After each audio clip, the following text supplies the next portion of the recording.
everybody, we are back out here in the potting bitch area, and all of these cuttings that we took of our sunset sedum have scarred over. Even these guys, these leaves, have scarred over. So we're gonna make the strawberry pot into a beautiful sedum pot. So let's get started. All right, to start off with, I am going to give this pot a little bit of water so the soil's just a little bit moist. This one, if you've had a strawberry pot before, you know you can't just dump water in it. It'll just come right out the sides with all the soil. And so I'm just gonna slowly give this some water.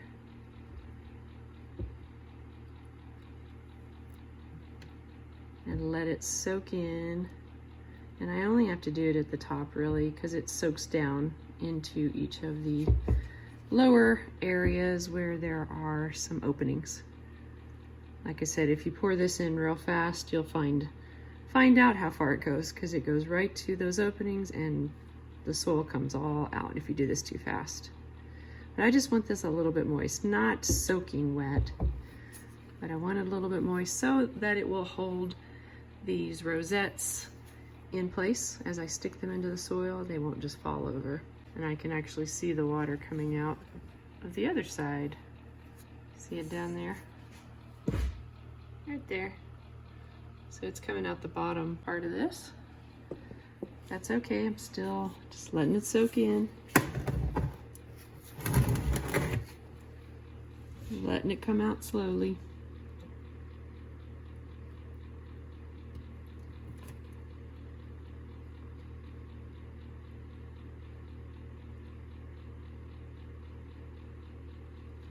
Okay, that's soaked down enough from the top. I'm good to get started on this. If you remember, I believe I cut 8 of these. Let me just count again. 1, 2, 3, 4, 5, 6, 7, 8. 8 of the rosettes. And I have 5 holes. One on the top, obviously, 2 on the high end on each side, and 2 on the low end on each side. So 5 holes, but I cut extra so I could put extra up here because I don't have any really large ones that would just fit. I want it to be full quickly, and so I'm gonna start with that. I'm gonna find my largest ones. This one is definitely one of the largest ones that I was able to cut. I'm just gonna place them, see how it looks.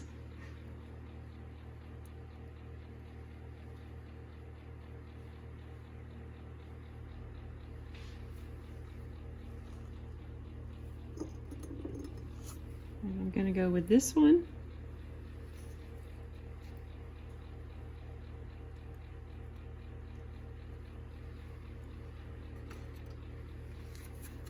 I should have done this on the first one, but it went in fine. I'm just gonna use my chopstick to actually make a hole so I can get this down in there without just pushing it so hard I break it. I'm gonna do another one over here. Let's see, let's do this one. We'll do this one right here.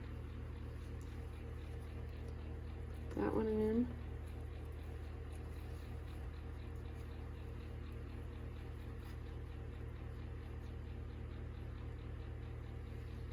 Now I have one extra. I think I'm going to put all the larger ones into the sides before I use that last little one. And I'll probably just stick the little one into the top. And I'm gonna do this where you can see this a little bit better. Set this up here. Put my lid on. And I have another saucer that I'm gonna use. Put that there. Okay, here's the first one I'm going to put inside here.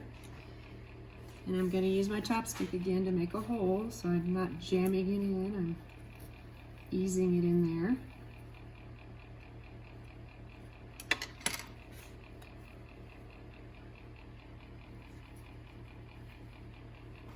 Maybe a little bit more.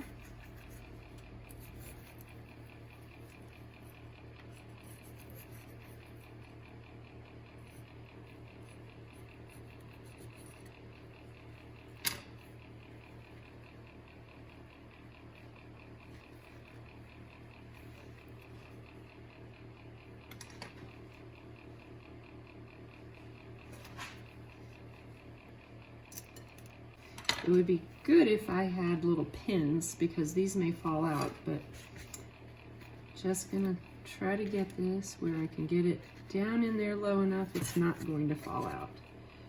Try it right here, closer to the edge. Help it go down in there.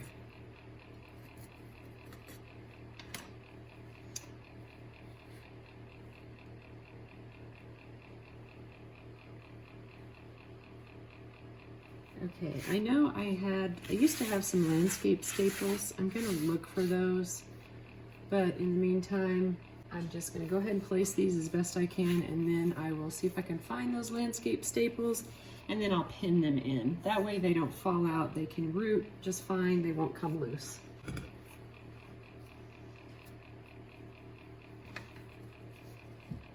I'm gonna do this one down here.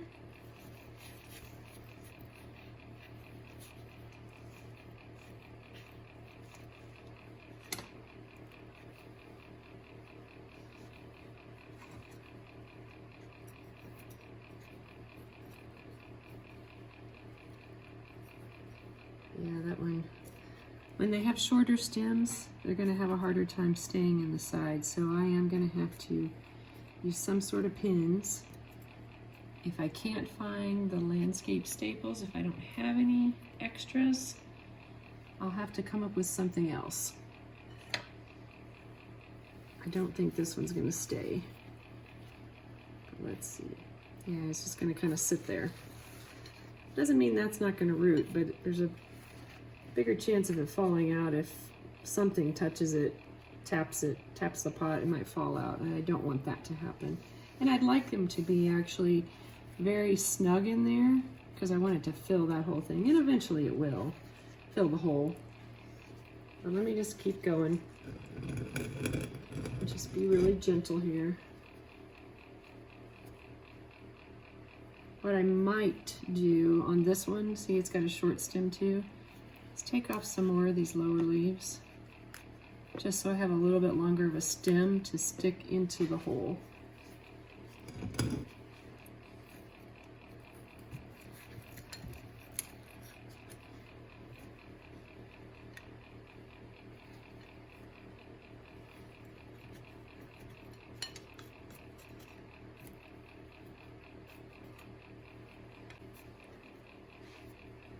I think I'm going to do the same thing on this one. I'm going to take some more of the lower leaves off so that I have a longer stem to poke into that hole there.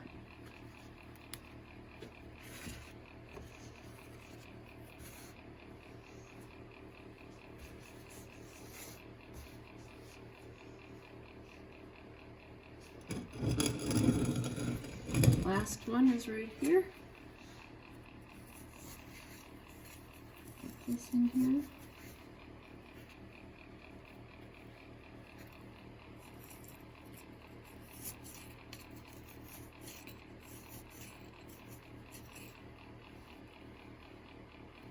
Oops, see how easy that is to fall out? Obviously, I don't want that happening. It won't root if I don't have it completely intact with the soil in there. And I want it to actually set in there good.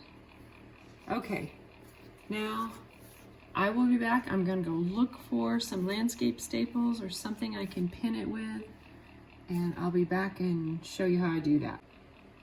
Okay, so I didn't find any extra landscape staples, but in reality those are too long for this.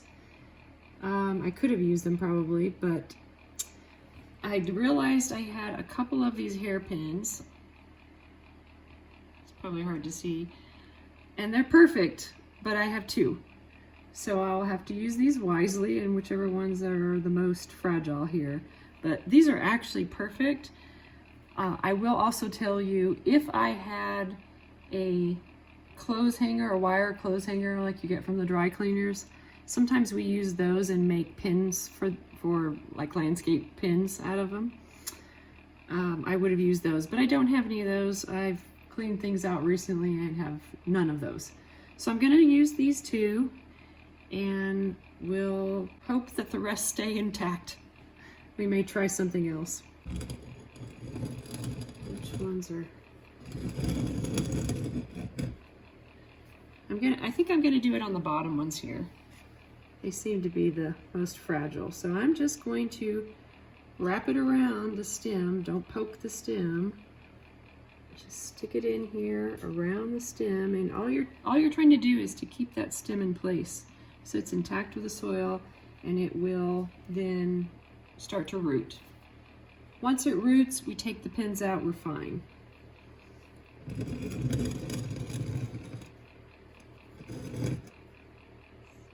That one up there seems to be pretty good. You know, instead of doing this one, because I think this lower one here is sitting in here well, I'm going to do this one right here because it's kind of fallen out.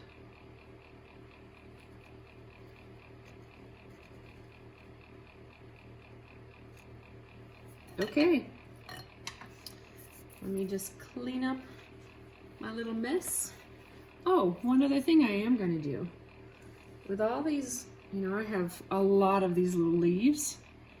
You can, I've seen people do this. I haven't tried this, but I've seen people do this. You could just fill, if you have a tray, just fill it with soil and just lay these on top of it. Just lay them. You don't stick them into the soil, you just lay them on top, and they will start to grow roots and then little bitty sedums right at that end there. So I think what I'm gonna do, I'm just gonna try something, is in the top of this, I'm going to just lay some of these because I do have some room. Oh, before I do that, I forgot I had this little guy here that I cut. So I want to put him in here too. But I'm going to stick him over here so I have room to put some of the leaves right there. So let me just stick this little guy over here. Like I said, we just want this to be full. All right, and I am going to literally just lay this down right here.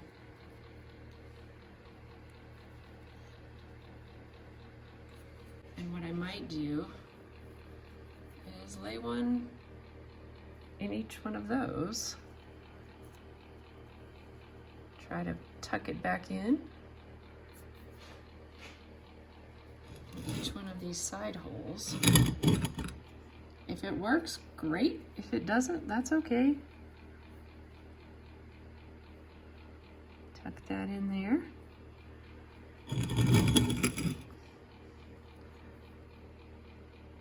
Just to show you again, the scarred in, and I'm just laying it in there. I'm not poking it into the soil. I'm just kind of pushing it down where it's intact with the soil. Soil popped up over that one, but there we go. And then one more down here. Just laying it in there. So I have lots of these other ones. I will probably get one of my trays and fill it with soil and just lay these on top and just keep an eye on them. You'll keep it, you don't want to keep this moist, but you want to come out occasionally and a lot of times just spray it. Just mist it, and I have a little mister I can use. You don't want to flood it. You don't want these things to rot. You want to give them time to start rooting, but it doesn't need to be completely dried out either. They need a little bit of moisture in there. So there we go. There's what it looks like.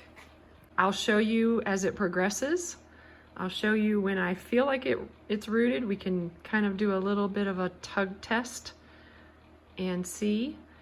And we'll just watch it over the summer. And I think this will be an absolutely beautiful pot by the end of the summer. Like I said, this came from this guy over here, which was a lot bigger before I trimmed it. And it grew really, really well. I believe this is going to be an absolutely beautiful pot for outside.